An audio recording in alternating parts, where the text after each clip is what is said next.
Here's an odd one from Cleopatra Entertainment is 2024's The Beast Hand.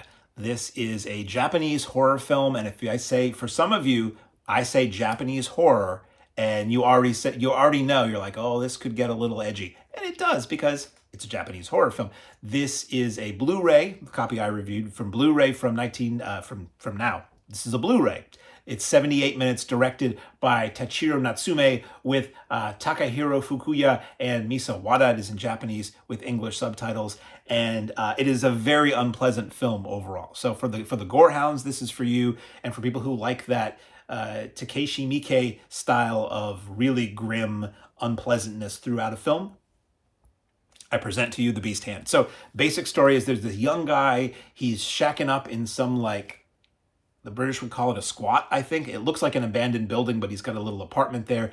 He lives with this guy who's just got out of jail, who's a low-down, dirty criminal. He basically kidnaps his ex-girlfriend, who seemingly has had a lot of plastic surgery done so she doesn't look like she used to, maybe so he can't find her. He's repeatedly assaulting her. They're committing petty crimes and things like that. And eventually the bad guy criminal, I'm not going to tell you the whole story, eventually the bad guy criminal runs afoul of somebody, and our younger accomplice guy, who seems like a nice guy, but he hangs out with some pretty terrible people, so how nice is he? It's hard to say.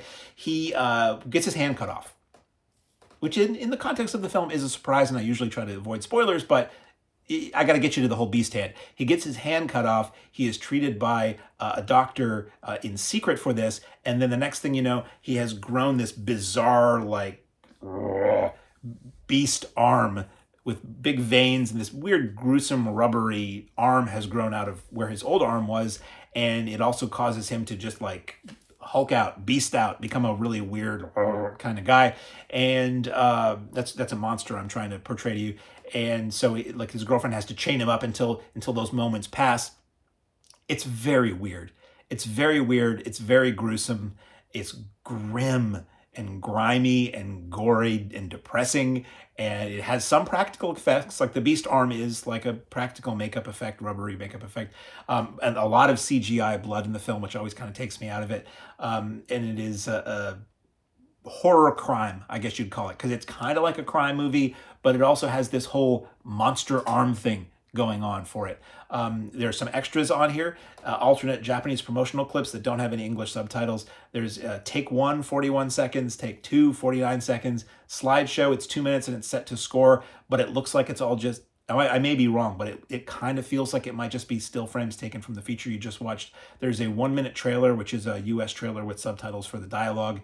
There are other trailers for Cleopatra releases: Shin Ultraman, Lion Girl, Blood and Snow, Second Bite, Cocaine Werewolf, The Black Mask, and What the Waters Left Behind Scars. Some of those I recommend highly. As far as The Beast Hand, for me, I don't always love the super grim, gory, gross, depressing Japanese style of horror or crime films, like the previously aforementioned Miike films. But if you do, this is what that is. And this is the kind of thing that doesn't get a lot of release here. This is the kind of thing that in the past you'd have to find an import or an illegal download or something. So kudos to Cleopatra Entertainment for putting that out there for people who want to see it. It wasn't really for me, but at the same time, it showed me some things that I did not expect, because I went into this totally blind, other than saying The Beast Hand on the cover, and the cover is a picture of a zombie-looking guy. It showed me things I did not expect I would see, and was not terribly long, which is very unusual for Japanese films. Japanese films, and this is 78 minutes, Japanese films, I always joke that with Japanese films and Indian films are like, somebody wants to get funding for a film, and the person who might be giving a filmmaker funding says, okay, it's going to be at least 2 hours, right? If it's an Indian film, it's going to be at least 2.5 hours, right? And the filmmaker says yes, and say, okay, make the film. We don't care what it's about. So available now on Blu-ray from Cleopatra Entertainment is The Beast Hand.